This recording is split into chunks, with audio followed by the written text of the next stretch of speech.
So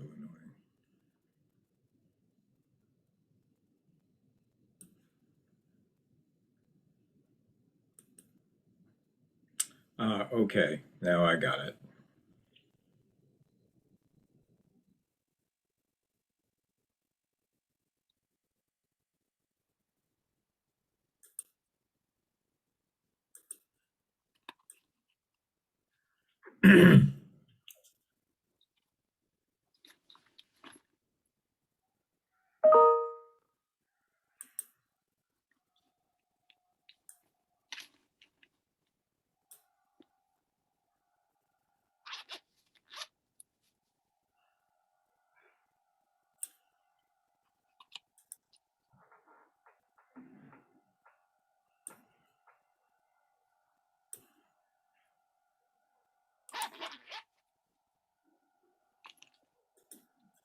Nancy, can you hear me? Yes, I can, Paul.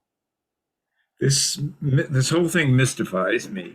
How sometimes I have privileges as the host and sometimes I don't. I think the key is for me, and I'm saying this out loud so I remember it, not because you're interested, is to go sign in through the town website. Uh-huh. But I don't know why it then becomes magically possible. And then the other thing, that's where the power is. that's For you to do this. That's where the power is. Yeah, I guess that's right. Okay. So I have quite a lot of power here. For example, I could ask B. Rogers to unmute just to hear her lovely voice.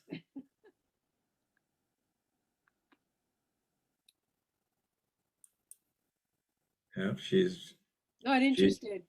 She's not interested.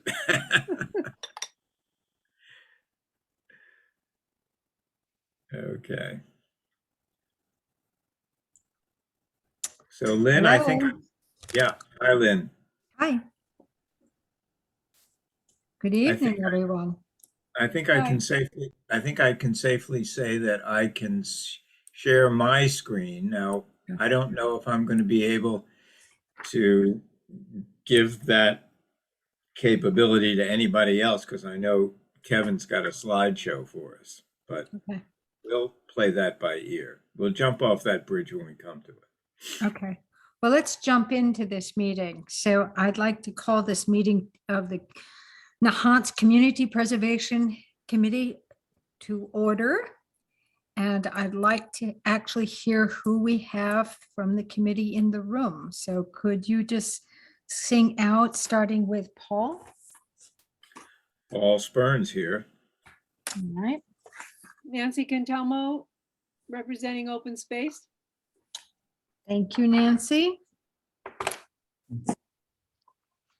Let me see. Hi. I call on Jimmy Dolan. Hi, Lynn. Hi. So we welcome you, Jimmy. I think this is your first official, well, I think you stood in before with us, but we now see you on the screen. So we're very glad to have you join us. Good to be with you. Thanks for having me. Sure. I am looking for other committee members. I see members of the public here, which is always great. But I'm looking for. I saw Dave Wilson. Yes, there we go. I do see Dave. It's like he's connecting to audio. Now he's muted. Dave's muted now, still muted.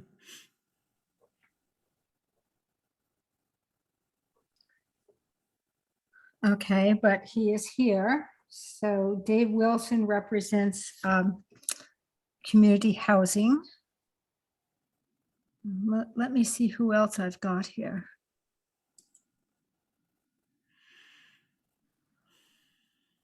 Well, we've got a lot of active and wonderful public participation. Right. Austin said he was not coming tonight. He's not coming. Okay. No. He said emailed you, but thought you might not have gotten it. So, I was a little tied up today. yep, I'm sure you were. Let me see who I might be expecting. Ellen? Ellen Goldberg, who is going to be reporting tonight. Okay. Okay, All right, I will text her while okay. you do whatever. Well, I have a quorum, so I can call this meeting to order and to welcome everyone in the room to the Community Preservation Committee meeting, February 28th, 2022. We're starting at just around 7:02, and calling this meeting to order. This meeting is being held by Zoom. We welcome the members of the public and their attendance. We would ask the public to convey their questions and comments in the chat room at the bottom of the screen, and we'll make an earnest effort to attend to those comments as our meeting at appropriate times in this meeting. Tonight, we're going to start with a review of the minutes from the past meeting. Actually, past two meetings that you've provided, Paul. No, I didn't. We had minutes last time that we approved, but nothing since. Nothing since. So Right. I just was, being very attentive and printing things that we'd already looked at before. Is that what you're telling me? Yeah, we approved Yeah. them last meeting. Okay. So we had a meeting last week, but we do not have the minutes as yet. That's correct. Okay. All right. We will look forward to them. We'll look Right. forward. Tonight, we'll be continuing to review the grant applications that we've received as our deadline of January 28th. And we had made good progress in our last meeting with the reviews assigned to committee members for their deeper review and reporting out. So I'm going to hopefully welcome Ellen Goldberg soon because she was on the agenda for tonight. But I'm going to give Jimmy Dolan a chance to report on his two grant applications because this is a special night, which will involve a special reading of Goodnight Moon. And I really do respect that, Jimmy. Yeah, whatever books that, they're willing to let me read to them when we put them down. Okay, okay, At bedtime after, I could pull them away from the TV. right. But thanks for shifting me up. I'm prepared to discuss one of the two. I can discuss the second, having reviewed it, but not an opportunity to dig deep into it yet. Okay. So it's my intention to review the Nahant Preservation Trust application for the two double doors at the life-saving station. Okay. So essentially, I had an opportunity to speak with Emily Potts today, who submitted the application. I can tell you a little bit of what they're requesting, a little background, a few things that I uncovered, and I guess address any questions and invite Emily, if she's on, to share anything that maybe I've missed. So essentially, the grant is requesting, what do we got here? $50,000 to repair the two double doors facing the water at the life-saving station. Things that I was able to understand today, spending time with Emily, the doors are in disrepair. They are original doors from 1898. They were wrapped and were addressed in 1999 when there was some meaningful updates to the property. It is difficult for them to lock. The actual doors are deteriorating internally and externally, so it's difficult to close. I think there are a few things that I thought were important to address. This is a town property, so the town owns it. Important to address these concerns. In Emily's application, she mentioned that these things are beyond repair. There are a few things that are helpful to for us to address now. Considering the market environment, cost of labor and cost of materials are always changing, so it's tough. if anyone's done a home project, you'll certainly understand the cost of materials and the cost of labor. So the initial application was for $50,000. $40,000 was the ask. $10,000 is the contribution a preservation trust can make to this project. Having spoke with Emily today, it looks as though if we could solve the replacement of these two doors with perfect execution and no other variables, that in fact the cost is closer to $60,000. In speaking with the gentleman who has done a majority of this, the contractor Emily spoke with, who did a majority of the repairs in the past, he recommended that in fact, if there are issues that they can't see, that we should in fact budget anywhere from $15,000 to $20,000. So the worst case scenario in replacing these doors could be $80,000, best case $60,000. So that differs from what was in the application. So in speaking with Emily today, it seems as though the next best step is to amend the application to identify a couple things. One is to change the ask from 50,000 to 60 and include a contingency that would cover the overages as they uncover what issues may exist behind these doors as they replace them. And in speaking with Emily, it seems as though they are comfortable continuing to contribute at the percentage level that they're doing now. So essentially, if it's a $50,000 spend, they're contributing $10,000, about 20%.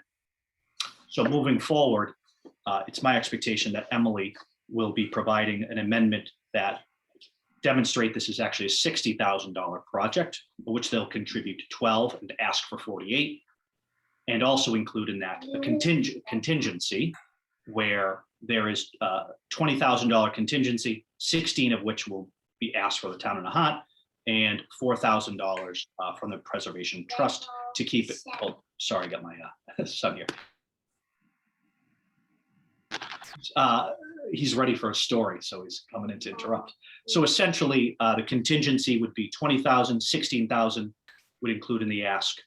So total, you're looking at about $64,000, worst case scenario, and about 16,000 coming from the Preservation Trust.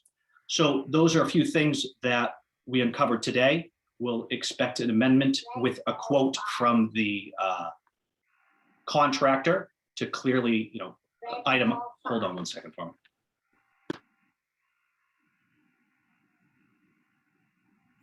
So that is essentially where we're at. Again, it's a town property.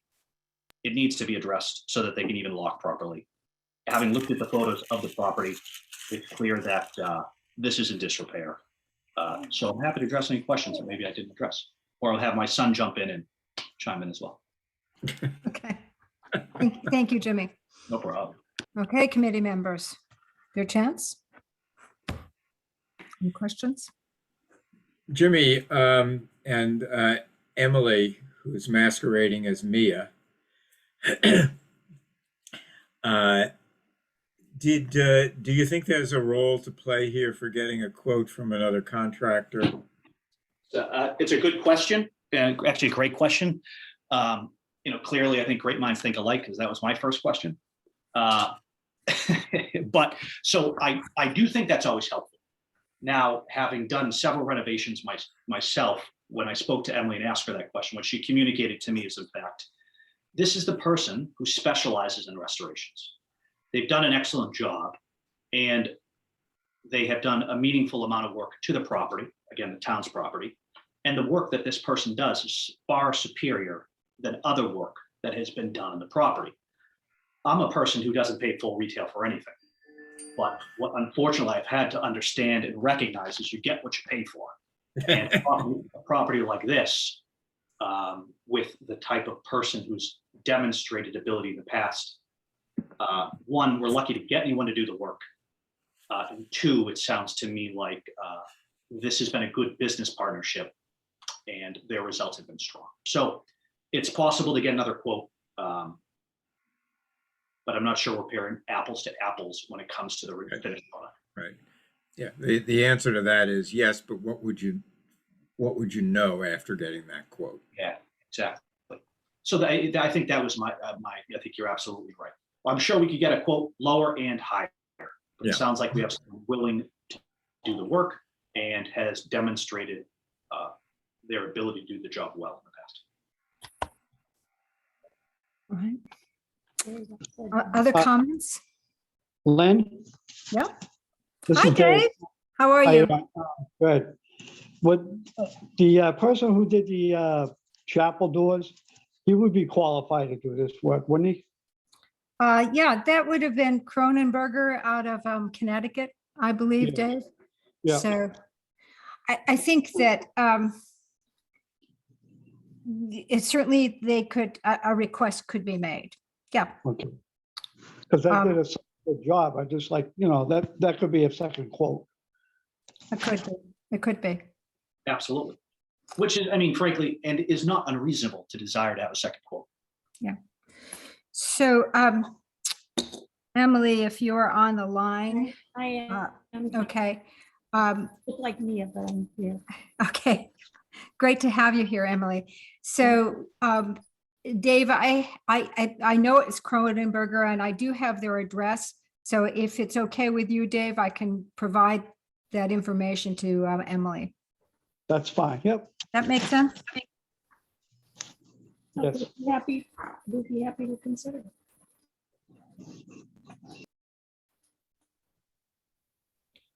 Good comment. Thank you. Other comments from the committee? This is Nancy. I was just wondering who is the person who has yet been unnamed that has done the past work? Maybe it's written down in the grant. It's Jerry O'Dougherty. He has worked on the building since the trust took it over. Okay, thanks. He's the one who did all the work.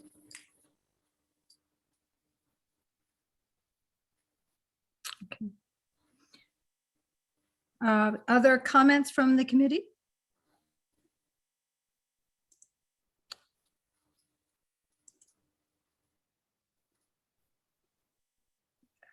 When was the chapel doors done by this other contractor who potentially would be a good source of quotes, Jimmy, if I go back in the log of CPA projects, I could tell you because it was something that we funded off the top of my head. I think it was probably 4 or 5 years ago. Got it. Fair enough. Anyone who wants to is invited to look at the insert in the town warrant because that is the complete log of all CPA funded activities since 2005. But I'll double check that.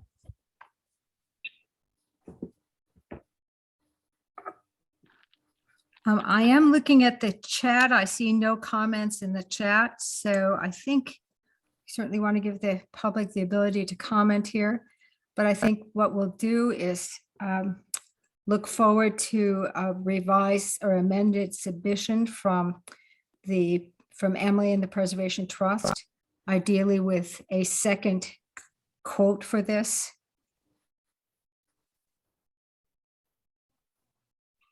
Which, Emily, they might be able to provide based on photographs and dimensions of the doors.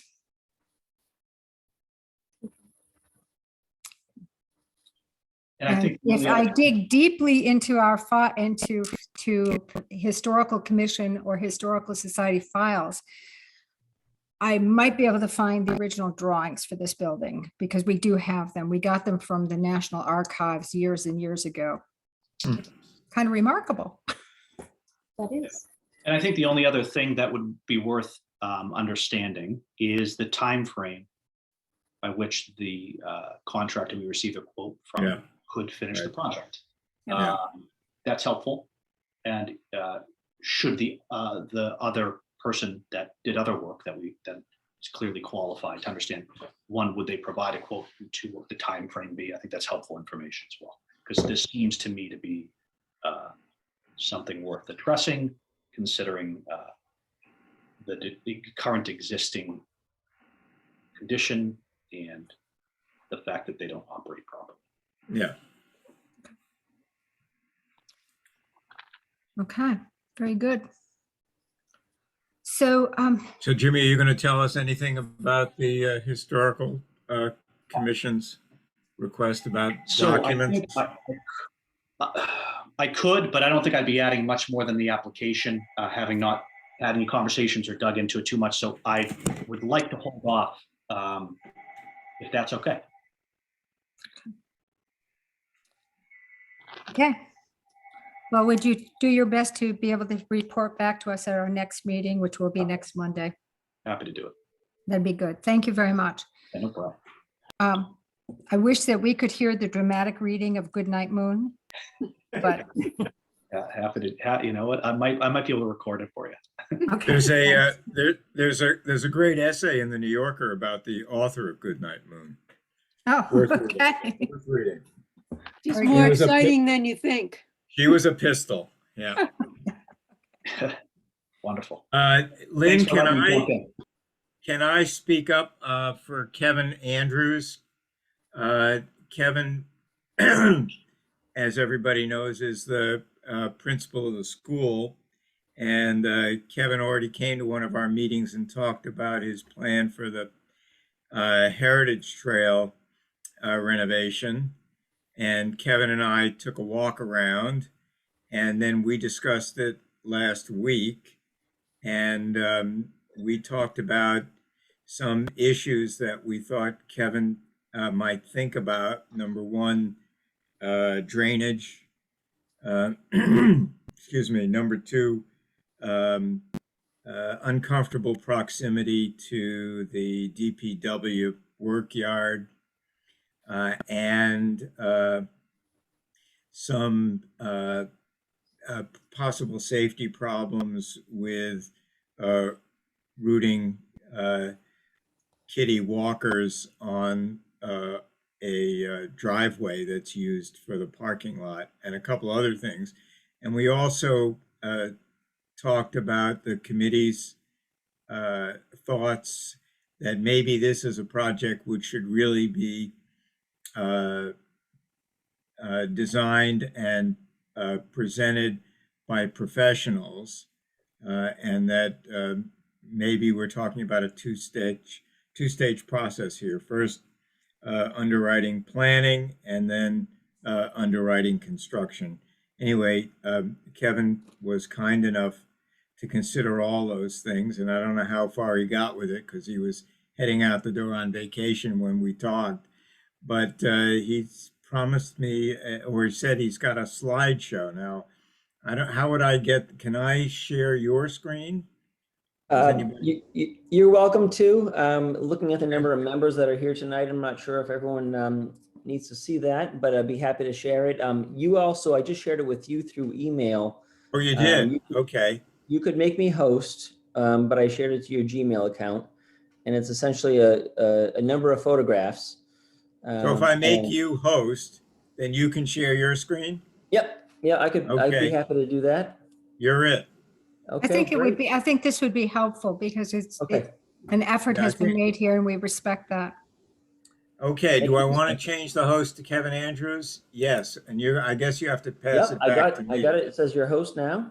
Oh, And now I'm just wow. going to go ahead and share my screen, and I will continue. I'm going to bop yours out, and I need to select the window that I want to share. Give me a moment to do that. I don't think this is your first rodeo, Kevin. Unfortunately not. No, this Zoom thing has been all too familiar. I'm Good. using my son's computer, though, and it's looking a little different here. Yeah. Be careful what turns up on that. A lot of TikTok, probably. That's like, nope. Should be able to do this here. Share screen. Yes, continue. Share. Oh my goodness. Allow Zoom to share your screen. Open system preferences. Oh gosh. All right, we might have to. Meanwhile, I'll see if I Give can. Zoom permission now. Okay. Here. Okay, thank you for your patience here. That's great. Paul, I am on a different computer. Would you be able to go into the email and see your email and see if the, Yeah, and open it from your I end? appreciate your faith in me. I really do. All right, so let's see. I want to get this I'm gonna up need to here I'm gonna where make you host again. I can see it. Kevin Andrews got it. Yeah, And wow. okay, so now that I've got it, Yep, it better says an path intriguing route. button on the Yep, bottom. It says open. Is yeah, that what do I it. want to do? Yeah. Okay, open. Mm-hmm. Oh, the better bet Great, like okay, very great. good. Now go to slideshow. Go to the slideshow button to get it bigger. Privacy setting, I understand. I think I can get the Oh, good. slideshow should be at the bottom somewhere. It's at the top next to the share button. It says, Okay, am I slideshow. sharing that screen? You are. We already see it now. If you can make it Good. just a Okay, little bit fine. bigger. I'm sorry. Oh, the Yep. slideshow's right up there. How's Beautiful. that? Thank you, sir. All right. So you Okay. just say switch and I'll switch it. You got it. All right. So I'm taking you through. Yep. You're doing it. Great. So I just want to say thank you to the CPC for considering this and the time this evening to let me present it. I am looking to put a path in a pace that's already existing. There's already, as many of you know, the Nahant Heritage Trail runs from Lowlands to Bailey's Hill, and much of it is marked, but a lot of it's not clearly marked and not well used, I think, because there isn't a clear path, especially in this route that I'm talking about from Flash Road up to Bailey's Hill. And the first of what might be a multi-year project would be to put a path from what you're looking at right now, which is the Flash Road entrance to the Flash Road playground. And this is looking towards Bailey's Hill in the distance, putting a stone dust pathway. And my original idea was to just go ahead and follow the Nahant Heritage Trail. But then the committee nicely suggested that we take a more scenic route, and it is actually, I walked it today. It looks great. It's much more interesting than the typical Nahant Heritage Trail path. And so we'll just click through that here, starting at Flash Road Playground, and go ahead and click.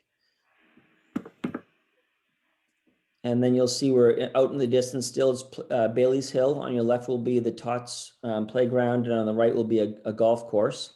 It was interesting having snow here because you can see people already use this route that you suggested. Go ahead and click again.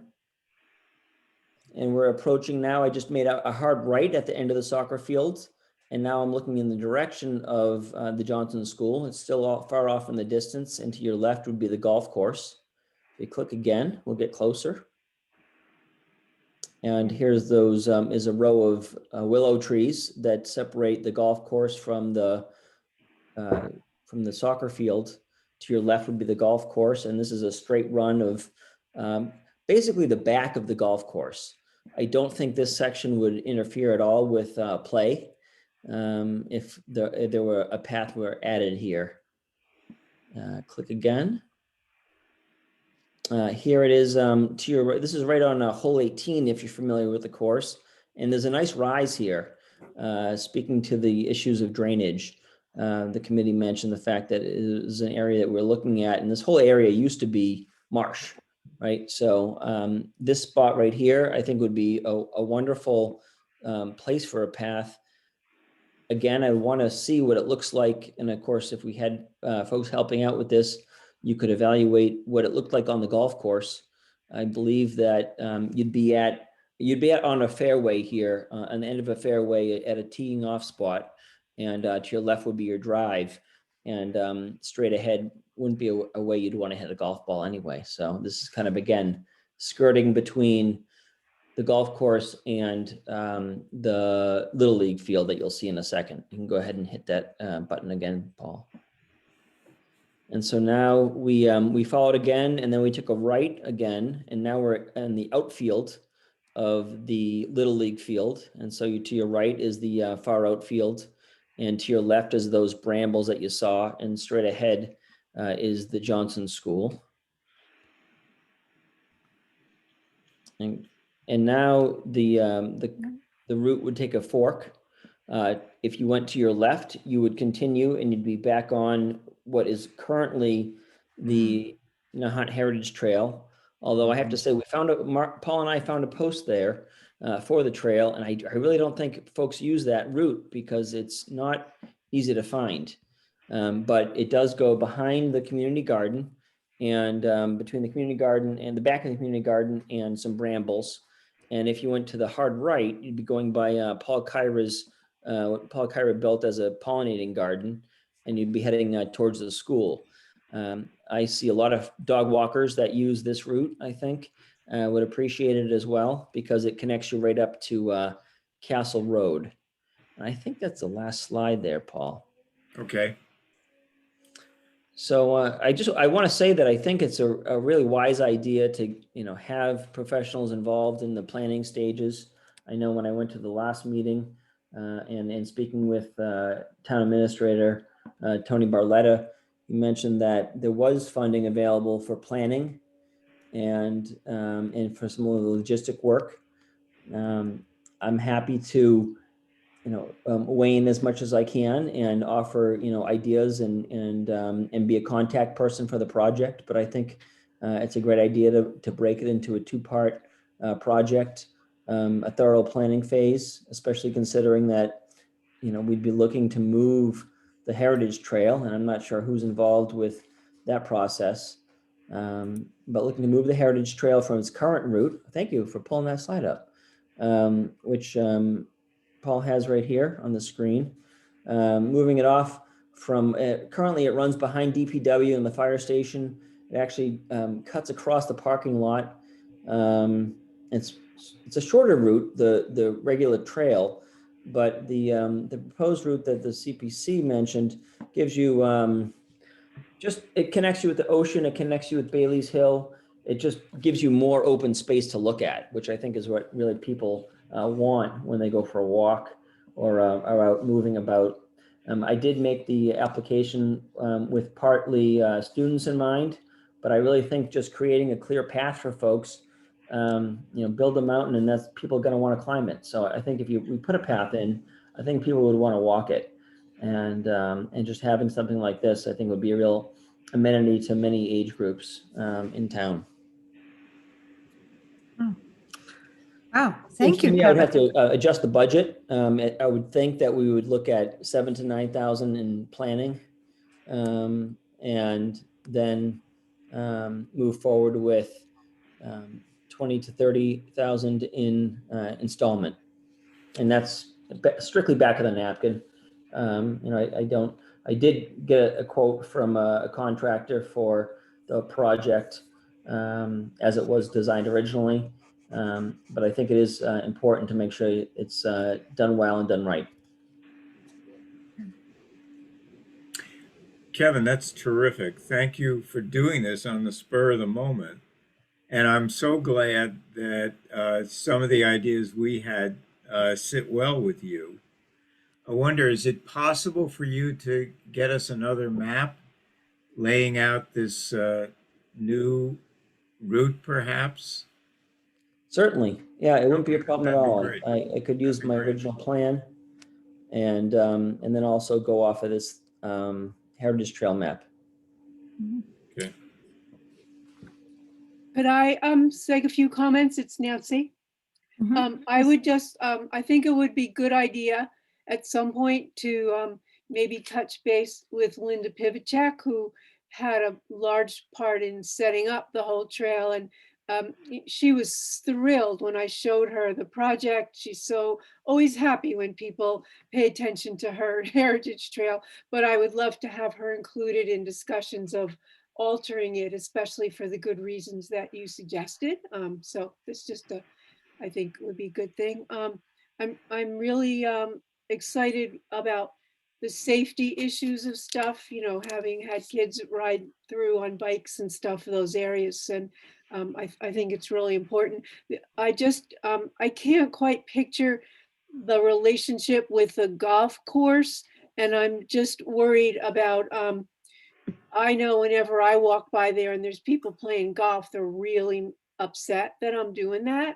but I don't quite know how much impinging on there. So I can't quite see that, but I want to just make sure that they don't get upset, and also there's not a golf ball danger for the kids. For the I crappy can comment to golfers that. who might not get where, hitting it in the right place or something. The we could easily address it by going on the other side of those willows and brush. But there'd have to be a bit more bushwhacking to get through on one other side. So I think it could easily be done to go in the back of the soccer field rather than the back of the golf course. Right. But it would help once the snow's gone. I don't play golf there, so I'm not really that familiar with the course. Yeah, I think also there might be a security issue if you have kids walking by themselves. Maybe they should be visible from the school side rather than be screened from the school side by the willows. Mm-hmm. Have I got the geography correct? Yeah. Yeah, you're on point. That's something we should think. I think you should think about that. Mm-hmm. Okay. Hi, this is Tony. I can just weigh in a little bit on that.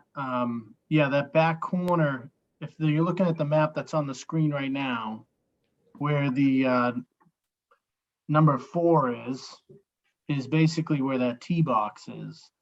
And you're hitting towards like where the playground and ball field, that light green and white kind of cross into each other. We've had complaints from folks who use the soccer field about, golf balls finding their way into that back corner. So I agree, Kevin. I think you'd want to stay on the soccer and baseball field side of those willows and that old hitting cage. But that's still that back corner, like where the new tennis courts are. It's a little uneasy, with golf balls flying in there. So as long as you keep it broad enough that you can make some adjustments for that safety concern, I think you're in good shape. Great, thanks. And I think that's where the professionals come in too. I think Nancy's brought up a great point about consulting with Linda, but I think it would also make sense to consult with the Open Space Committee as it's now constituted, the Recreation Committee, if it still exists, and probably the golf course operators, because, all 3 and maybe more have a role here. But I'm the one that goes that back route, Kevin, so I think it's a nice route. Good birds, good Yeah. vegetation, nice views. Yeah. I agree. I hadn't walked it before. It's really a nice view. It's nice. It's nice. So, okay. Other comments from the committee? I'd like to ask Nancy if she could put me in touch with the individual she mentioned by email. Sure, I'll send you that, Kevin. Great, thank you. Phone Sure. number's fine too if she doesn't do email, but I'd be happy to get in touch with her and talk. Yes. So in terms of looking to revise this application, I think you need to get a realistic estimate from a professional design company as to what they would charge, because it may be more than you think. So I wouldn't revise this until you had a couple of phone conversations with people and they can give you a more reliable estimate of what they would be charging. Great, thank you for the suggestion. There's will a do- comment on the chat that someone just put in. Well, give me a moment, Nancy. Wow. How do you find the chat, by the way? Press the little chat thing in the bottom. The little chat thing in the bottom. That little balloon, like in a cartoon. It doesn't show up on my If you screen. put your cursor down near the bottom. Yeah, the problem is that taskbar pops up. Hold on. I can actually give you the comment. How's that? Because I do. Yeah, have please, it. go ahead. So the question is it safe to have this so close to the Johnson School concerning the security of the students? Well, I'll say that we already have folks who walk dogs that aren't supposed to be walking dogs back there, and folks that we don't know already walking. And the Heritage Trail actually already runs right behind the school. It does. Yeah, so it's marked there. actually, it would actually be safer than where it, I mean, if that was a concern, I don't have a concern for folks on the Heritage Trail.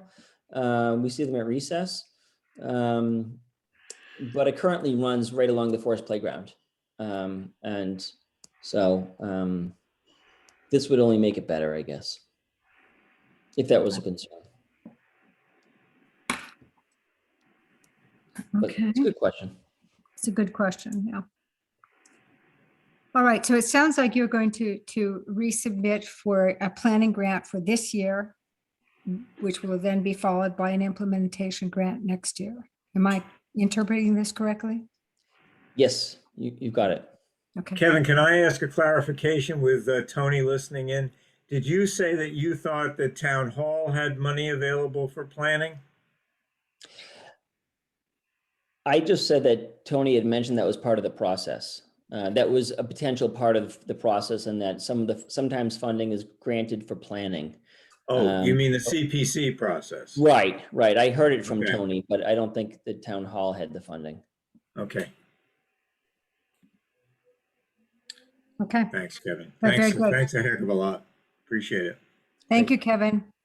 Thank you for your time and consideration. Okay, good. So let's go on to other parts of our agenda, the continuing review of these grant applications.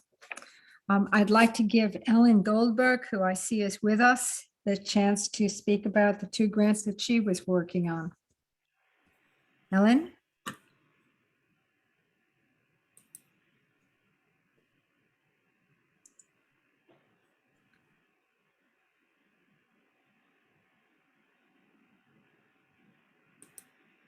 I was double muted. Can you hear me now?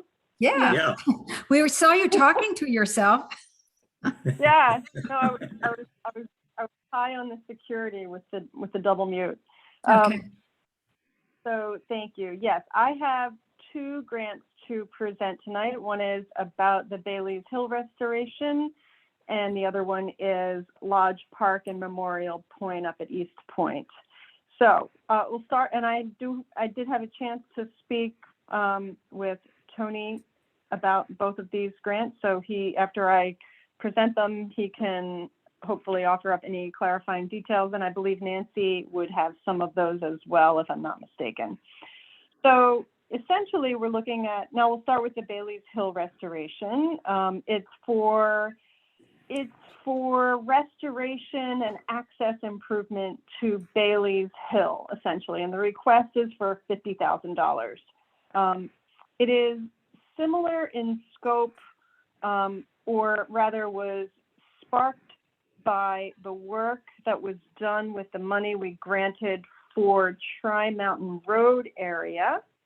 And that turned into, as these things go, unexpected conditions, hill stabilization, extra tool rental, project management, and the money gets eaten up pretty quickly.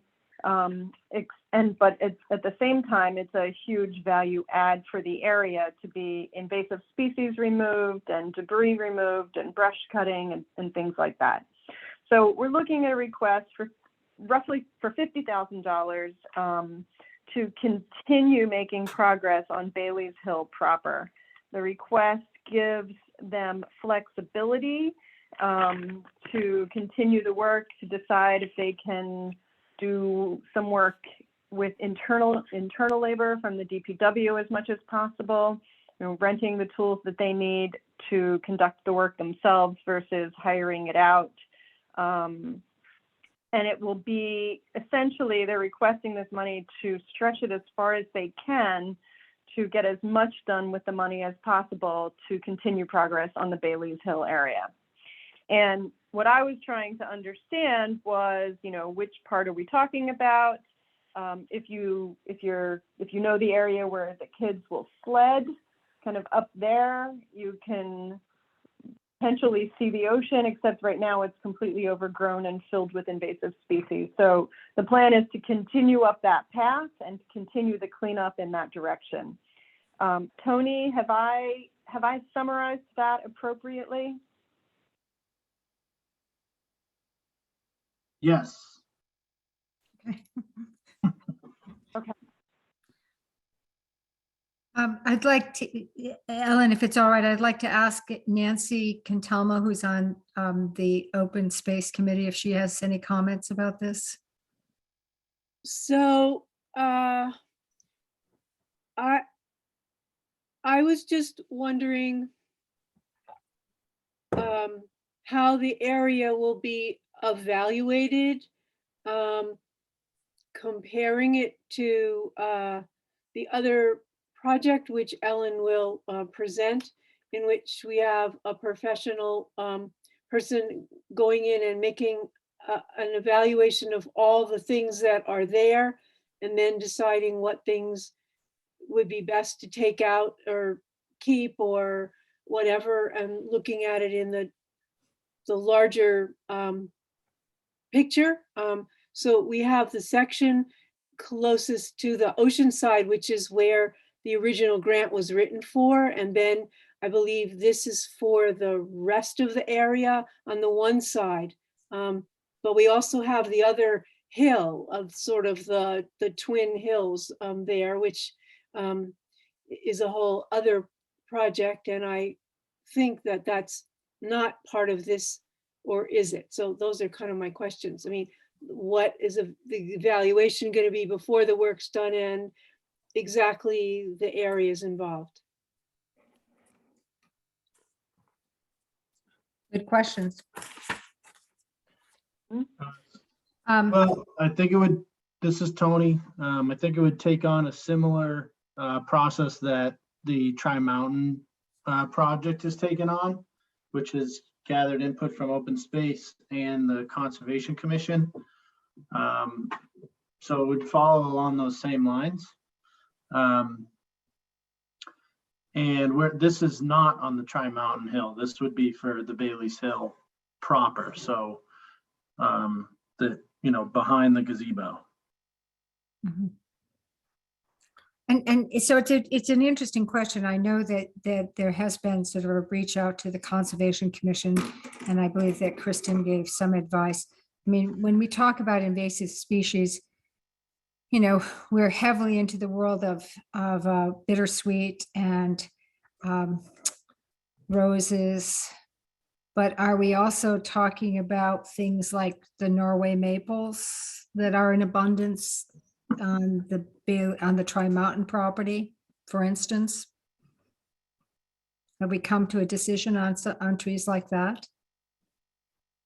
My understanding from review with Chris and Kent was that we weren't touching the trees. We were basically removing invasive species that were causing harm to the trees, and really mostly focused on understory. And that's a great distinction to make and to hear. Thank you, Tony. I think in Zack's plans, there are some trees that do need to come down because they're falling over or old or stuff like that. So there would be some, but I think you're right. It's not a major tree taking down. Right. Now, Nancy, I have noticed that they have started on the current grant that we have, and some of the locusts that had actually been pulled down or sort of heavily blown down have been damaged by wind, have been taken down. Yeah. So I have noticed some of that. And we also might want to make an exception for Norway maples, which have the annoying ability to stymie the growth of many, many other species.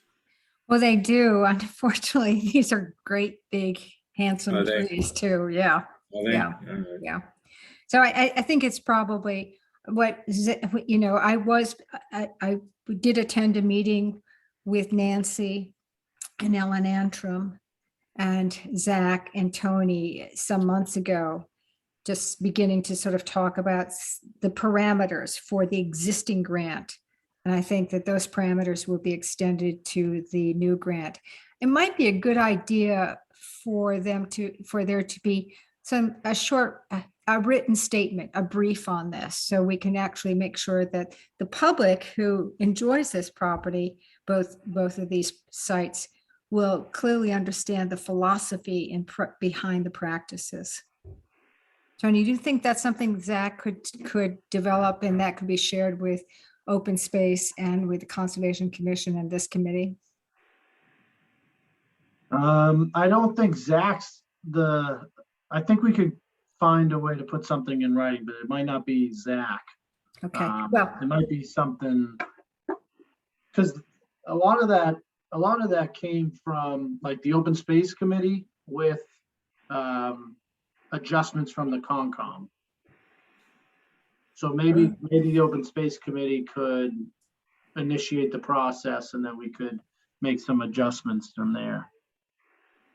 Maybe they The could other start thing, with the I'm draft. sorry, the other thing we talked about was perhaps putting up signs during the work so Mhm. that people walking along there who see a major chunk of change going on could understand, like, this is part of a process. And, I think that would really be helpful to get people involved. that's a great point. I do think people love their trees, they love their vegetation. We are making a change and we want people to understand, as I said, the philosophy behind it and the fact that it's been a consultative process with the Conservation Commission and Open Space. I guess what I'm hearing, Tony, is that I'm trying to look at who is going to draft this brief. And it sounds like it's probably not Town Hall or DPW. It sounds like you're recommending that it be coming from Open Space with consultation from Concom. I guess so, mostly because that's who we're taking our direction from, right? Yeah. So, and I can certainly work on it with them, but I don't want to, misinterpret anything that, Mhm. By putting together the first draft. Nancy? We'll talk about this. Thank you. Work together about it. So Yeah. I just wanted to make another point. If you're standing at Tudor Beach and you're looking over towards the two peaks, it's so striking how the one closest to the water is so full of evergreens and is green all year long. And the other one closest to the golf course is full of the deciduous trees, especially the locusts, which are gorgeous in the spring when they're in flower, but rest of the year they're so barren and gnarled up and stuff. And it just seems to me there might be a little better balance of thinking about some more evergreen trees on the golf course side too, in terms of when we think about planting. Mhm. Well, we may not be there yet, but we Yeah. are at a point where we're actually doing the removal of the invasives and so on. So I'm looking for a guidance statement. Maybe that's the way I want to put it, a guidance statement from the Open Space, which I'm hoping, Nancy, on the load of things that you have on your desk at Open Space, I'm hoping that you could draft such a document that would reflect the comments that you have gotten from the Conservation Commission, and that could then be available for people to read, perhaps on the town website. And then we could also prepare some signage that would help people understand this. Do I see a slight nod of the head, Nancy? Yeah, well, I'll talk about it with the committee. But can I just clarify one thing? So this is not going to involve any outside professional people giving an evaluation of the area. Is that what I understand? That has not been requested in this grant application. So it was something that we talked about on the ground. when we were out there, but that is not the substance of this application. Yeah, I think the effort of this is similar to what's happening right now at Bailey's Hill, which is to remove invasive species that are choking out, like vines that are choking out the living trees. And especially in the areas of the trails, where it's making it almost like shrinking the size of the trail. It's growing in, that recreational space. So I don't know. I don't think we need, to spend all that much money on professional assistance to identify, the invasive species that need to be removed.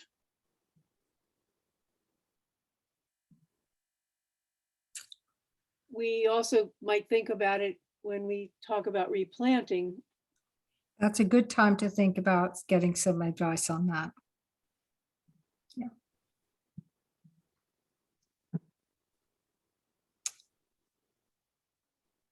I will quote that we have a very positive comment from one of the chats, clearly in support of this, moving forward with the removal of the invasive species. I'll quote here, the invasive species are literally pulling the trees to the ground, which is true. So there's, a positive comment on this, but I think a guidance statement about what is being done and why is important. So Nancy, I hope that the Open Space Committee can craft such a statement. Okay, we'll Okay. take it under advisement. Thank you. Appreciate it. You do so much already. I hate to ask for more, but there it is. Other comments from the committee on this application? This is All right. Ellen. Let me just add that in my discussion with Tony, it was clear that, I think I said this earlier, the goal is to use, is that the internal labor for the town is much more cost effective than hiring this work out. And you get your dollar stretched much farther by using the DPW labor. And it's significant, per hour. That's a great point. Thank you. Okay. Well, we've got other things to sort of talk about. Well, let's move on if we can. If there's no other comments from the committee, and seeing no further, another comment from the chat is endorsement for this project and endorsement with the idea that this could be a multi-year budget investment. So that's kind of consistent with this discussion. So let's go on to Lodge Park. Yep. So I spoke again with Tony today about Lodge Park, and this is essentially maintenance management. Well, they're calling it, the title of their project is Maintenance Management and Stewardship Plan for Lodge Park and Memorial Point. And this is the town in conjunction with SWIM.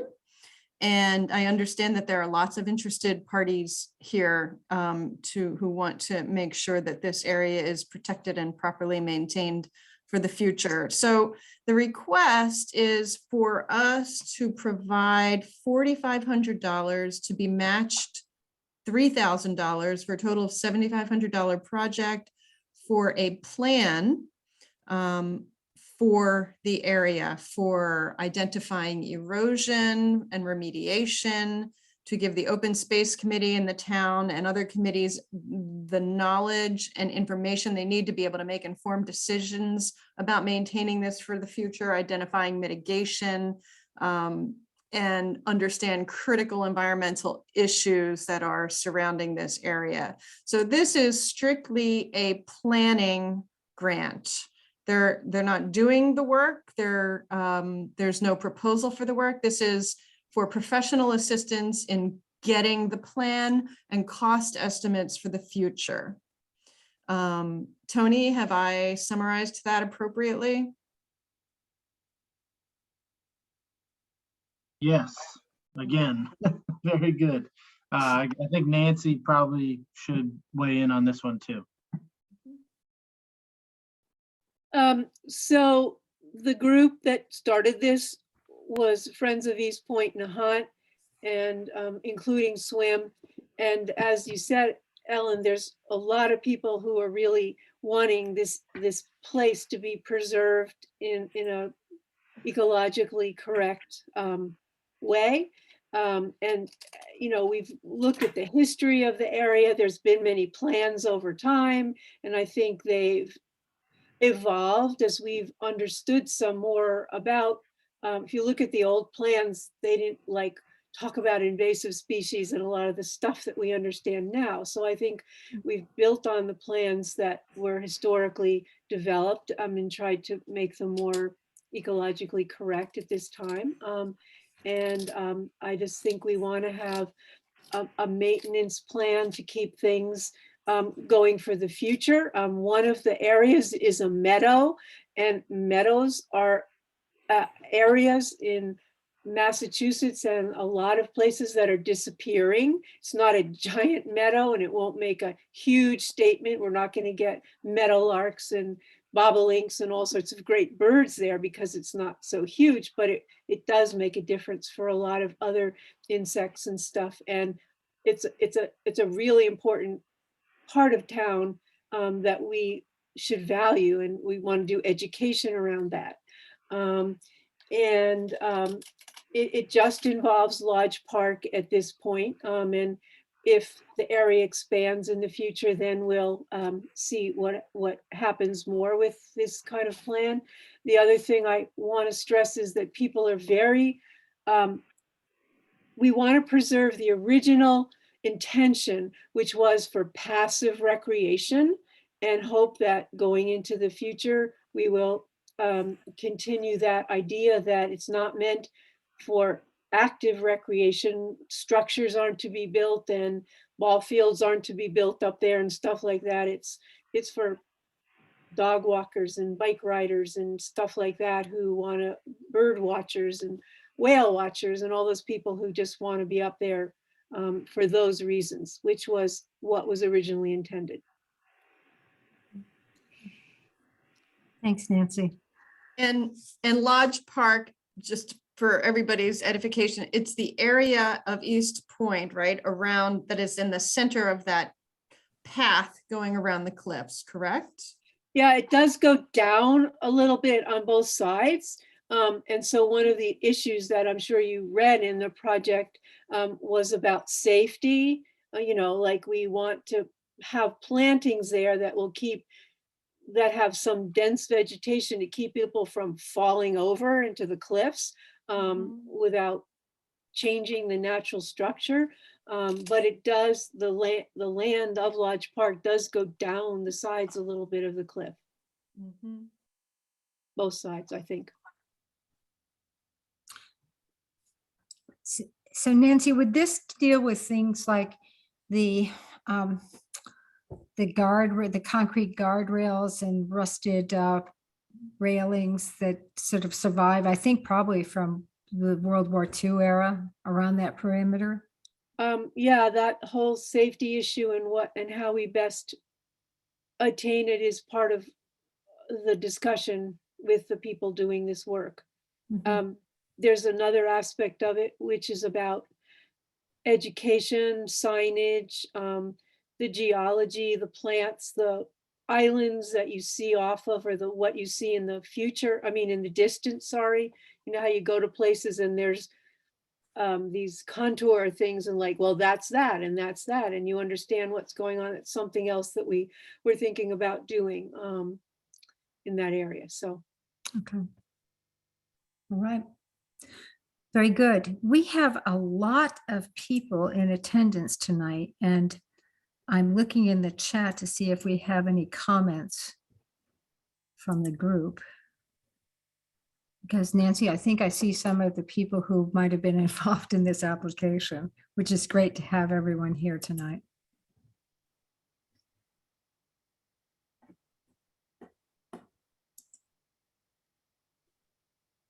Okay. All right. Well, seeing no comments in the chat, I'll ask for any other comments or questions from the committee just before we move on to the next thing. So this is Ellen again, and I just want to, I think, drop the final comment, which was it's great to see the request go for professional planning at the beginning stages of this project, you know, thinking that it's designed to ensure all the things that Nancy just mentioned. You know, it's designed to ensure the original intent, and it's designed to get professional advice and guidance on how to best preserve and scale it for the future. Okay. That's my impression. All right. Okay, well, thank you. Well, with that, I would like to go on to some new business. Or excuse me, I have two more reports to ask. Nancy, you've been a star tonight. Do you want to talk about the flagpole application? Oh, sure. I I was think also that- hoping we might double back on the playground issue too, but what is your pleasure? But Well, I'd like to start with the flagpole. Sure. Because we haven't talked about it before, and then go to applications that we have heard before. And that would be the playground. And we have a resubmission on 9 Howe Road in Little Nahant. okay, Okay, right. So we talked last week about priorities that the town set for the various projects that they were sponsoring. And the flagpole is the last priority. And the playgrounds, I think, was 7 of 8 or something like that. So these are kind of low down on the priority. Doesn't mean they're not important, but just to give you the town's perspective. So the flagpole was last restored 6 years ago. Basically, for people who don't know, it was an oak mast gotten from a naval yard near Philadelphia, and bought by sea to Nahant, which I think is so cool. So it was set up, I think, you know, in 1912, something like that. So 6 years ago, it was restored, and it is part of the National Historic Landmark area that whole area is. And 6 years ago, it was $20,000 to fix it up, and this year this request is for $25,000. And I think from Tony's comment that a lot of that has to do with the staging to just do the restoration and the painting. And so I said, well, how come we couldn't use the fire trucks, you know, and stuff like that? And then everybody sort of said, like, what, are you kidding? You can't take that equipment out of, you know, out of working. So just to, you know, do this to save money, etc. But anyway, so that's the why it's being charged that much based on what was done 6 years ago. all right, well, thank you. I think I'm going to take a skip over the playground because I'm having a lot of commentary from the audience about wanting to talk about the 9 Little Nahant Road or 9 Howe Road grant application. So I would like to sort of push the playground discussion, the revisiting of the playground information to after we hear about 9 Howe Road. The committee received today a resubmission by the town of Nahant for this. I appreciate, Tony, that you are here tonight. And I'm going to give you the opportunity to discuss the resubmission. I appreciate that there's been a lot of thought about this.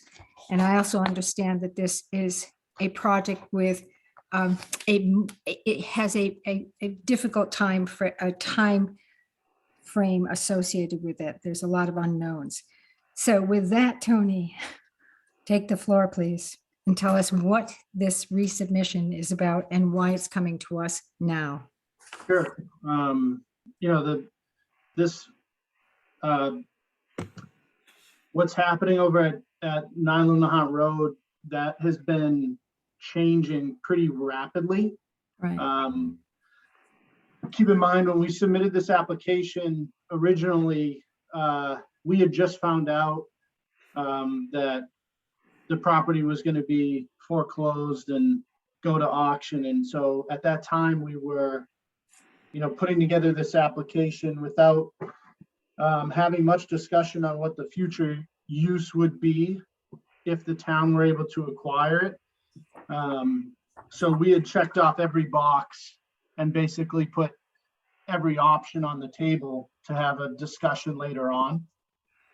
Also, at the time we were, I don't know if you recall, at the time we were, and it's written in the original application, that we were, you know, reaching out to HUD to see if we could get involved in purchasing the property as a direct sale prior to the auction. Since then, we've discovered that's not possible. But so we felt that was an important distinction to make in the amended application. So the new information that's led to the amended application is most notably HUD has informed the town that a direct purchase cannot occur before the effort of the auction. Secondly, as I mentioned, you know, talking about potential future use, submitting this application to you and touring the property, it's brought a lot of attention from the abutters, from the neighborhood, and it's been, you know, pretty clear from the abutters and the neighborhood that housing is not something that they would, or a town effort for housing is not something they would like to see here. So we're amending the application to remove that part of our application. And we would ask that any,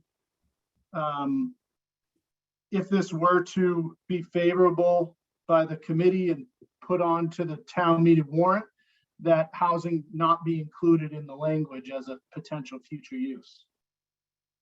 Okay. And just I wanted to kind of explain a little bit more about what's happening with the property.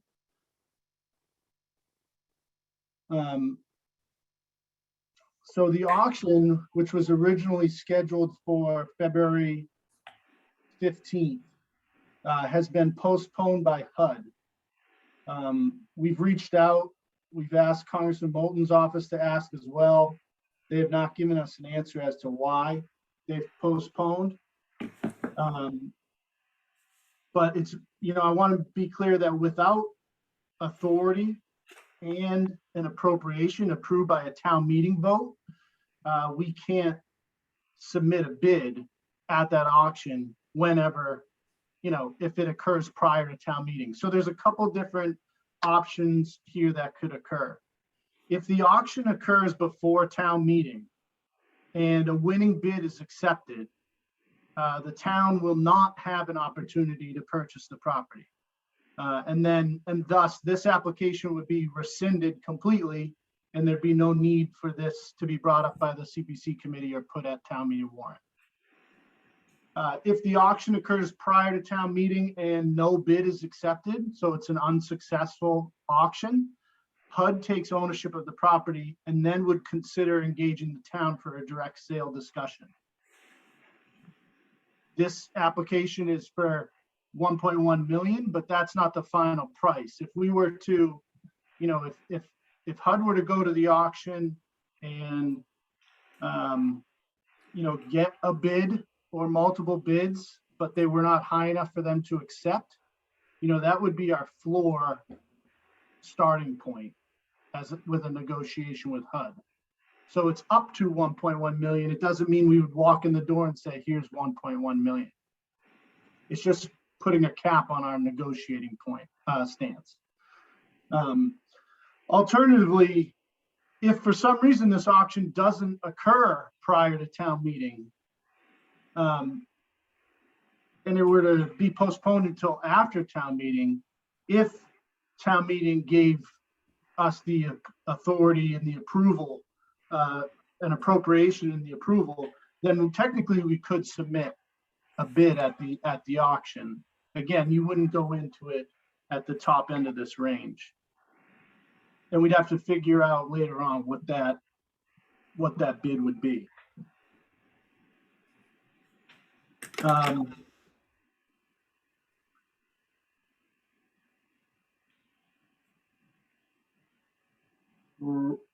Right, I had another point I wanted to make, but I lost track of it.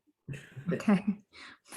It may come up in the discussion. Yeah, I appreciate that this was a surprise to the town administration, that this property would be put up for auction in this way. I understand that the original date for the auction was canceled unexpectedly with no explanation by HUD. We are all fascinated that HUD is involved, but we understand from the grant application that HUD took over a mortgage that had been passed on by a foreclosure event. We also understand that there's a considerable amount of back taxes owed on this property, which the town was hoping to recover.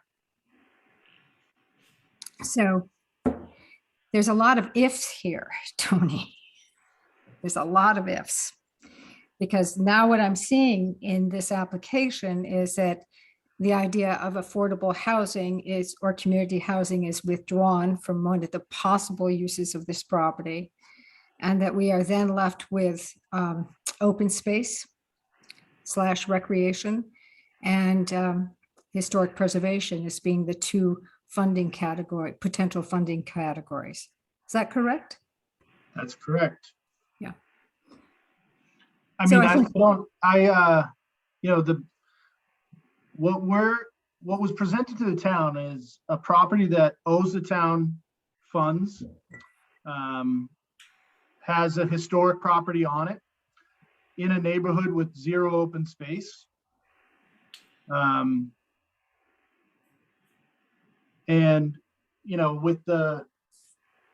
as with any large space, private property in town going up for sale, the threat of an unfriendly housing development exists. So, we felt it was important that we should get involved and do our part to try to, control the future of the property. We've obviously, as I mentioned, we were putting this first application together pretty quickly. And so we threw, all options on the table for a later discussion. But it's been made pretty clear to us from the abutters in the neighborhood there that they don't want to see a town effort of affordable housing. And that's not, our mission wasn't to, force anything on this neighborhood. So, hearing that, there's other areas in town that we can, continue to look at for housing solutions, but, it's pretty clear that this isn't one of those spaces. So when it comes to, we didn't take historic preservation off of the application at this point. It obviously has historic value.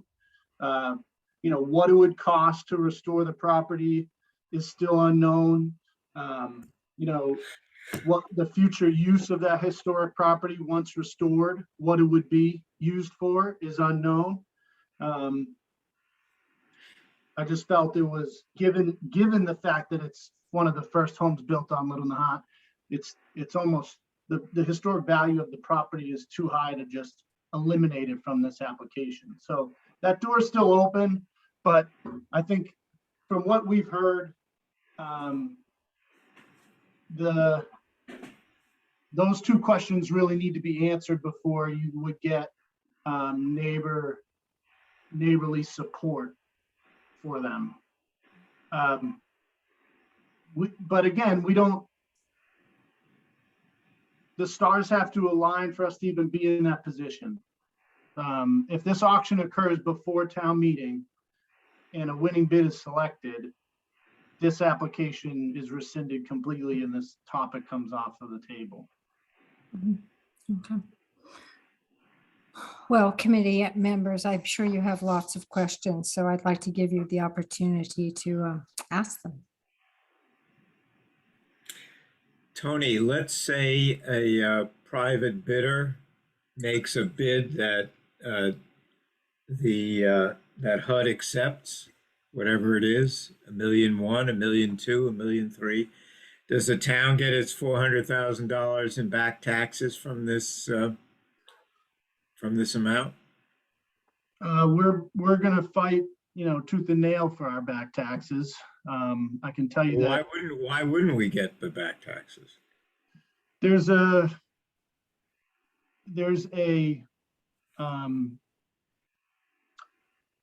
in the law regarding deferred taxes for seniors, there's a legal analysis there that says that HUD would be owed their funds first. That they would be recovered before we would. We obviously disagree with that, but HUD doesn't. Okay. So, certainly if someone were to bid, 1.6, both HUD and the town are made whole. But if someone bids less than that, then we're going to be, going through some sort of legal process to recoup our funds. Okay. The second question, if it's bought by a private bidder, how densely could they develop that property? And is it conceivable that they could develop it without much attention paid to our zoning laws? So the town doesn't meet its current required threshold of affordable housing. So any property that is, turned into a housing development that includes affordable housing, the developer can essentially apply to supersede all of our local zoning. There's still a due process there, but so there's it's a lot to go through. There's still like environmental impacts, traffic impacts, feasibility, density in the neighborhood, but that's a long process. But essentially, you have less to work with when they're utilizing the 40B, I guess, loophole to your local zoning. Right. And who has to fund the opposition to that development? Is it the town or is it the local abutters? The town. The town, certainly if we're engaging mass development on, in this, I'm just speaking generally, like in Right. Swampscott, right? Swampscott's got 2 different 40B developments that have been proposed to them. They had one that was proposed, I forget the exact neighborhood, but it was in an extremely dense neighborhood that was going to be built on top of like a huge piece of granite. It was going to create a number of environmental impacts. Blasting was going to be required. The traffic impacts. There was so many things that were going to make the project adverse. So they've reached out to mass development, and it just kind of they worked on that for a long time, and it ended up not happening. They have another 40B project that they're running into neighborhood issues with and concerns as well. That project's likely to occur, but they are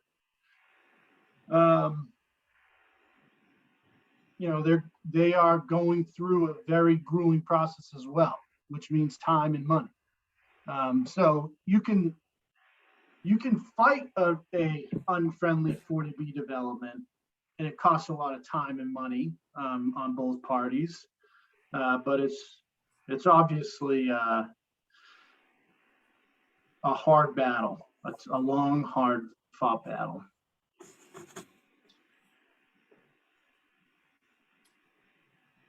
Okay, thank you. Other comments from the committee?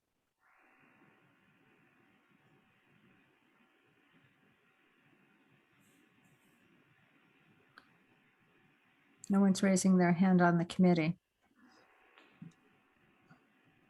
We'll have this topic on our agenda with the Board of Selectmen on Wednesday night as well. So, you know, if the committee's short on time, I do see a lot of questions and comments in the chat, which I'm happy to answer now or Wednesday night. I leave that to you, Tony. I mean, here's what else we have to do tonight. And we have to return to the playground with an update of the information that Nancy has and you have provided to us. And then we have to look at the overall picture of the grant applications. So I appreciate that we've got lots of attendees tonight. We have a number of questions that have been raised. I think we could take, you know, I think there's probably 4 essential questions that I'm seeing here. And this may be the time to begin this discussion that may continue on Wednesday night. Does that make sense? Yeah, I think that's a good idea too. Okay, so the first one that I see here, other than get on to this part of the meeting, folks, is will seniors who, for whatever reason, can no longer stay in their homes be able to pitch tents on the $1 million open space if no housing support through CPC will be recommended? So that's question number 1. So that sort of seems like the person sending this may have some support for community housing. Quick answer on that, if you don't mind. Sure. You know, senior housing remains a top issue for our town. And it's not just senior housing. We want to encourage young new families as well that currently can't afford to come into town.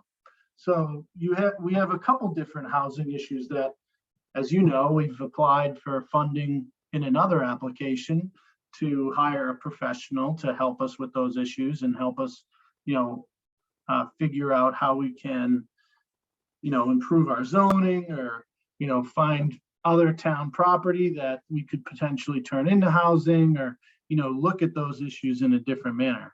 Just because we have removed housing from the application doesn't mean that we're ignoring the housing issue in general in town. We're just hearing from the neighborhood that, you know, that's not what they want to see there. And again, the goal of this application, the goal of this effort is not to go against the neighborhood. It's to, you know, actually help them out. So we're still looking at senior housing issues across the board. Okay. That's, I think, an important clarification. The next question is, if historic preservation is still part of the proposal, 1, what would be that cost, and shouldn't that be included in the application? And I think the questioner is saying, you've got a rehabilitation cost, shouldn't that be part of the story? And then 2nd, if you restore a 7-bedroom, 7,900 square foot house, what else would you use it for if not for housing? So the possibilities of the future uses of a restored historic property are many. So it certainly, housing is not the only thing. I I'm not here tonight prepared to put those options on the table or push for one future use versus another, or even be able to say how much it would cost to restore that property. What I'm saying is that that property is historic. It has historic value. And to just take it out of the application at this point without looking further into those things, I think would be the wrong thing to do.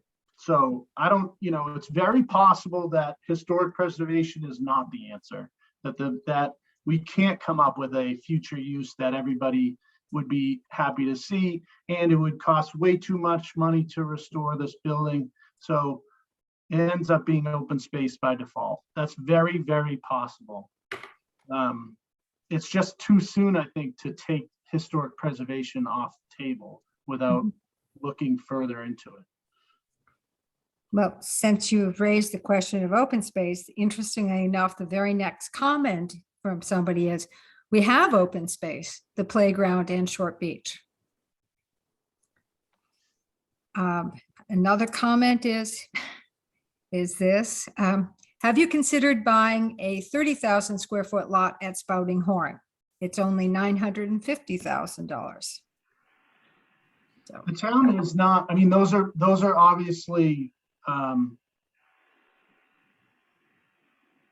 remarks fueled by a certain position, I think. And I think that, the town is not just seeking to purchase any open space that comes available. Little Nahant, yes, it has the playground down by Short Beach, but Little Nahant has zero open space within it. And this, this property could present that opportunity to the people of Little Nahant. What we've heard from the neighborhood is support for open space if the town were to get involved. So, for those who are asking that question, and if they're asking that question because they are, they would prefer to see a private developer buy the property and build a house or two houses or how many houses, that is very much still an option. Should this auction take place before town meeting, the rules of the auction require 10% of your bid paid within, I think, 15 days, and then full price within 30 days. The town does not have an appropriation and therefore cannot participate in that auction without a town meeting vote. So if the auction takes place before town meeting, the town's not going to be involved in it. Only if the auction fails would then the town be in a position to potentially get involved. Still needs a town meeting vote, and the people in town would decide whether or not they want to give that appropriation, how much that appropriation is, for what purpose. It would come down to a town meeting vote. That timing issue is a very important distinction. Thank you. And you can keep repeating that as many times as you want, Tony. I would, if the auction fails, then the town's in a position, I would think if the auction fails, it's because either no bids were submitted or the bids that were submitted were so low that HUD couldn't accept them. So the town would theoretically then be in a position to potentially purchase this property for a very good price. If the town does not, if town meeting says, we still don't want you to get involved, then HUD will go and sell this directly to someone else. And the town will have zero control over the future use of that. So that's what it ends up coming down to, is whether the townspeople, when the opportunity gets presented, if the townspeople want to take advantage of that opportunity.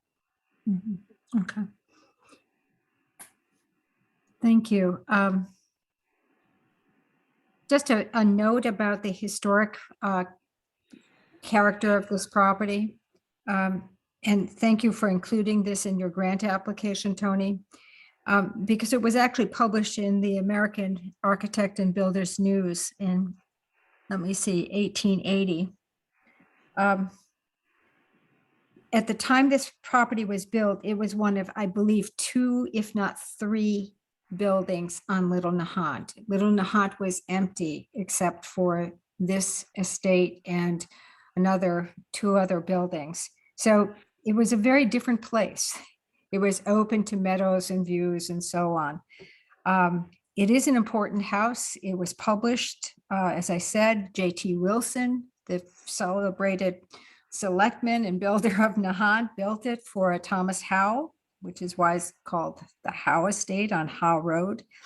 And it was designed by an architectural firm called Waite and Cutter.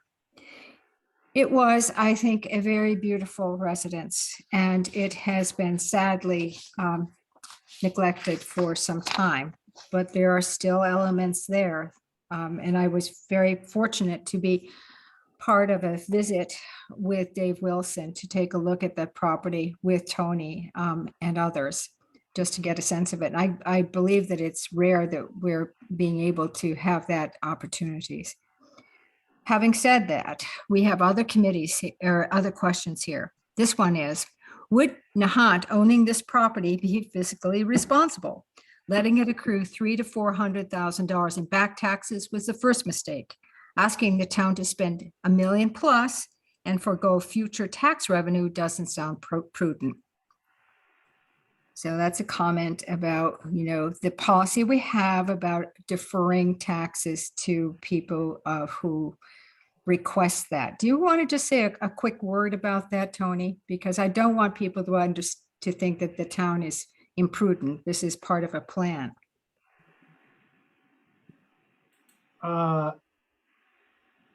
So, I'm sorry, the question is about How do back taxes like this accrue?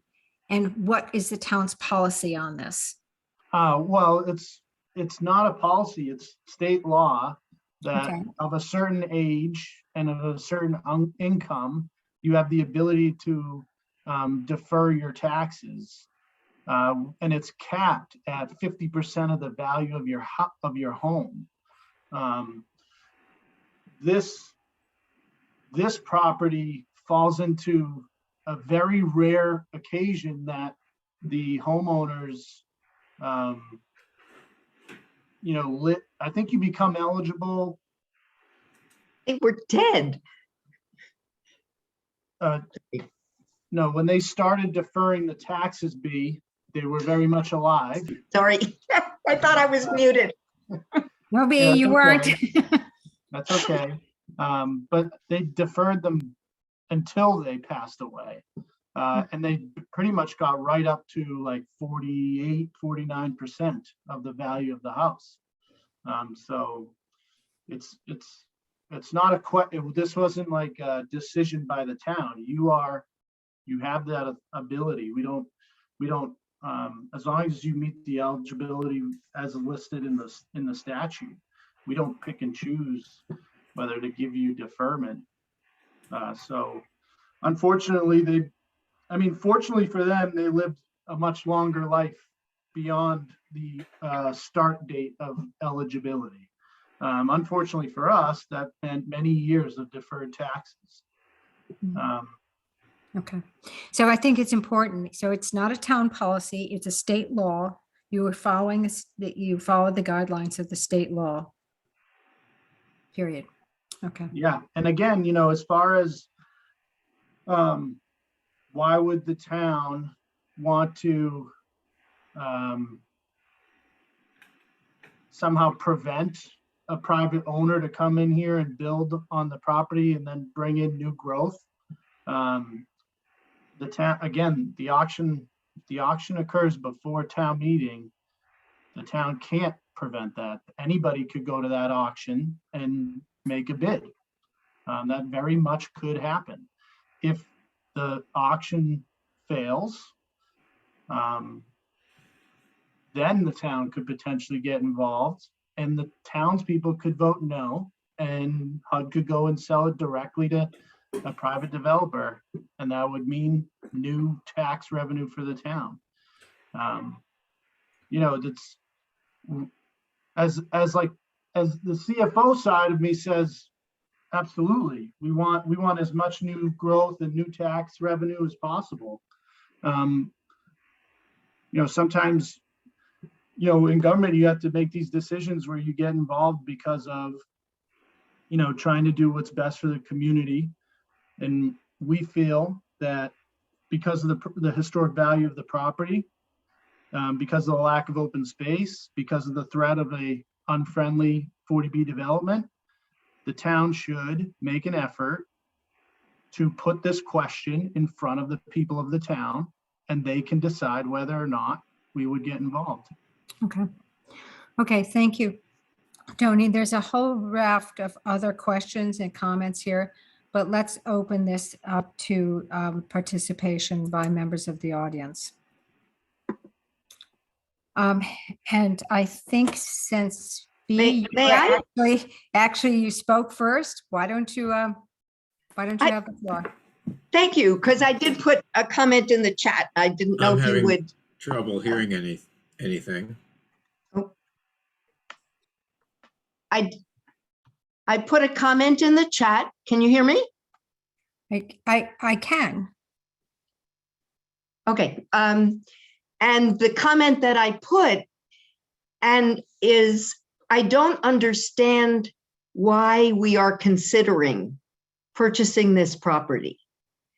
It is a beautiful historic building, and the people I know who've been in it say it would be $1 million or more to make it habitable. It's been so badly abandoned. So the idea that we would purchase it for the historic value of the house, no matter how beautiful, seems like a non-starter, because that house probably won't be repaired, not on our multi-millions. And we have a lot of expenses pending in town. We have sewer, we have flooding and drainage, we have a lot of expenses that are urgent, and we have the potential of expenses associated with East Point. We have zoning laws to manage development if we're worried about the development there. But and somebody could decide, oh, this is so historic, I'll pour the millions in to restore it. But however you slice it, it seems profligate to me to decide, oh, we have this house that used to be valuable and it's still historic, and we're gonna put up over $1 million. We're gonna forego revenue on that property. And I hope, Tony, that you weren't thinking of, oh, let's have another community center, because it seems like we have lots and they're great, but I'm not sure we need more. So I just don't understand the logic of doing this, frankly, at all. Okay, thank you. Other speakers from the group, I do see more questions, but I also saw the desire for people to speak from the audience, so we're respecting that. This is Josh Antrim. Is the mic open at the moment? Yep. Mm-hmm. All right. Well, it's clear from the chat comments and other sources that there's various opinions about what should happen with this property. I think Tony stated it pretty clearly, but the town of Nahant can't take any action toward the purchase of this property unless it's authorized in advance by a vote of town meeting. This application, this is a CPC meeting, so this CPC application was submitted in case the HUD auction isn't completed before town meeting, and to provide the voters a chance to decide what Nahant wants to do with this property. Some people, Tony just mentioned that, foregoing the real estate income, is less money in our coffer. Some people prefer open space. What this CPC application does is provide democracy a chance to be enacted in the town of Nahant. It gives the voters of Nahant a chance to decide if we get that far, what happens with this property. The answer may be that we don't want to spend the money and it goes to whatever private sale takes place. It could be the town says we do want to spend X dollars to create a park. It could be that they want to do historic preservation. That's democracy. So to me, what this application does is allow the voters of Nahant to have a chance at least to decide what happens with this property. And of course, we all have different opinions, and that's why we vote on these things. Thank you. Oh, that's all. Thanks. Okay. Can I see other hands raised for comments from the listeners?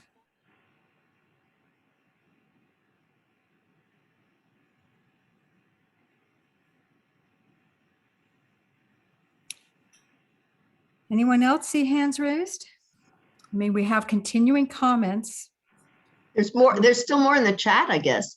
Yes, thank you, B. I was just about to say that if you heard me. We have continuing comments in the chat, which I can return to.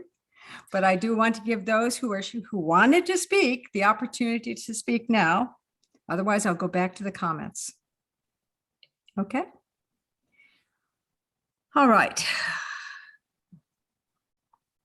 We have a lot about, one question that has been raised is, with the tax lien, would a tax lien continue to a new owner of the property?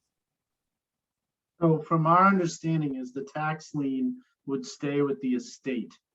So if we would essentially be chasing after the estate for any of the back taxes we didn't recoup from the sale of the property. This isn't typical. This isn't like a typical situation because the property has these deferred taxes and the reverse mortgage with HUD. It's not like a typical tax lien situation. You would think it would pass on and you would think we would get paid first, but it's not that cut and dry. Obviously, that's the argument that we're making though. Mm-hmm. Okay. Other comments would be that it would require more than $1 million to restore or rehabilitate this property, given its situation or condition. I don't, that number has been thrown around a lot, but I don't know of any professional that's, examined the property and given that estimate. It's possible that that's an accurate guess, but I don't, what if it isn't? What if it wasn't that expensive? What if there was a future use that everybody was on the same page about? Wouldn't you look back 100 years from now and say, I'm glad we saved that property? Then again, on the other hand, it's possible that it's too expensive to save and there is no future use that everybody would be on the same page for. Mm-hmm. It's just, the only thing we know right now is that it has historic value. And so those questions can be answered later on. In my opinion, I think it's just too soon to shut the door on historic preservation. Mm-hmm. Ken, I see you raising your hand. Thank you for joining us. Thank you. And I think the questions I had put in the chat have already been addressed. I just want to, I guess, react to what Tony just said in terms of 100 years from now. As with other projects, 100 years from now, the town's biggest problem is not going to be whether a historic building on top of Little Nahant was saved. I agree it's beautiful. I agree it does have some historic significance of some kind, though no one's ever declared that since it was written up in 1880. But again, this seems like another misprioritization of what the town should be worried about and what should be put in front of voters that actually benefits the town long term and in fact addresses its survival, as opposed to, you know, some buildings that are very nice. Yeah, That's I probably mean, more of a selectman question than a CPC question. yeah, we can bring that up on Wednesday night. Yeah, I mean, Ken, I'm not saying that this is the biggest problem in town at all. Not even close.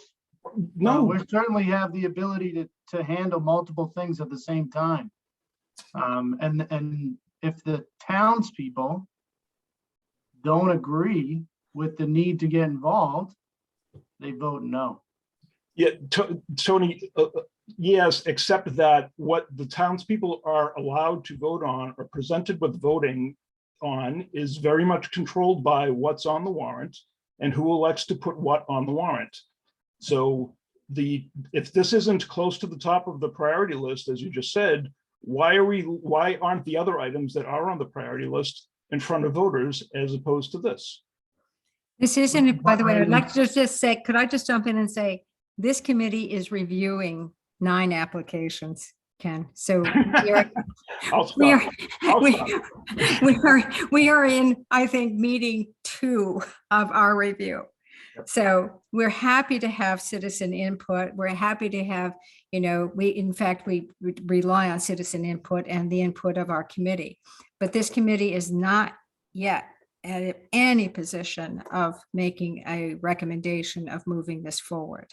We're hearing and learning right now. So that's important. And again, important distinction. And again, it's very possible. It was, you know, a surprise to us that February 15th auction didn't occur. So, you know, it's very possible that that auction occurs before May 21st. And a winning bid is submitted and this doesn't even go to town meeting. Right. So there's a lot of ifs in terms of the time schedule. It's only if, again, it's only if the auction fails or if it gets postponed that far, that, you know, the opportunity presents itself to the town. Yeah, just, you know, to allow the CPC or the Community Preservation Committee to move forward with their meeting, we will have a Board of Selectmen meeting on Wednesday night, and all are welcome to chime in at that meeting with questions that are more related to town warrant than they are to CPC. So I hope you all can do that, because I think there's been a lot of misunderstanding about this issue, and I hope we can clear that up. I would like to make one distinction about the historical significance. Yes, I had mentioned the 1880 American Builders Survey, but in fact, when the townwide survey of historic resources was conducted in 1989, this property was identified as important and actually eligible for National Register listing. So it has been recognized for its historical significance in recent times. It's not on the National Register, but it's eligible for it. So, other hands raised.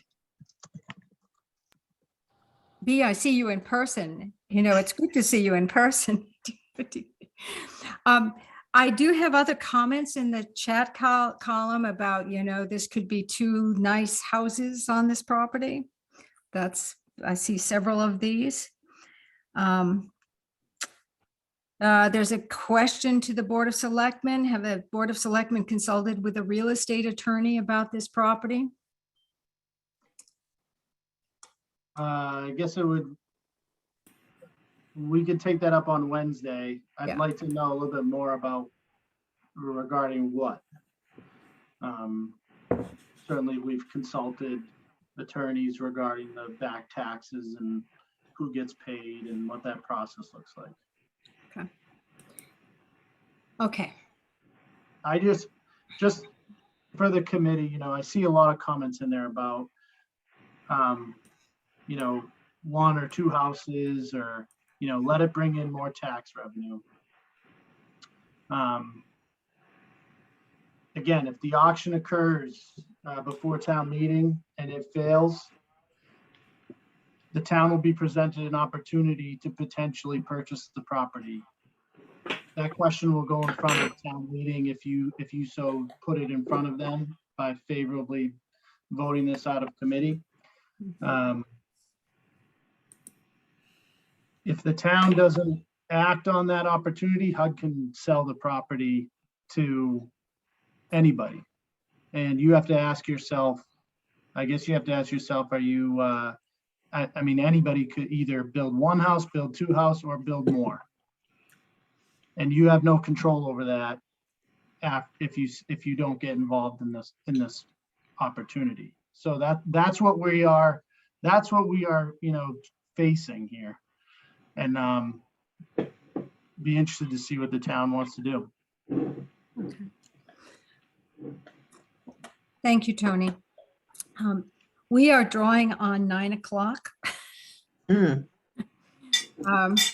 So, and I have made a solemn vow that I break all the time, about an hour and a half long meeting. And now I'm about to hit 2 hours. So I'd like to suggest that this has been a very productive discussion. It's been very good to have citizen input. We've got a lot to think about with this application, as well as the other 8 applications in front of us. Nancy, would you mind very much if I postponed further discussion on the playground proposal until our next meeting? I think that would be fine. Okay. And Tony, would you be willing to, you give us so much time, but would you be willing to at least be part of our meeting for a discussion on the playground proposal with the additional information you've provided? Yes. Okay, great. Then, barring further discussion on this, we've had a lot tonight. Any other sort of pressing business before I ask for a motion to adjourn? Stunned silence. Okay. How about Thank a you. motion? How about a motion to adjourn? I move to adjourn this meeting. Nancy Cantelmo. Thank you. Do I have a second? I'll second it, Dave Wilson. Thank you, Dave. All right, I'm going to do a roll call vote on this. Paul Spurn? All in favor, Paul Spurn?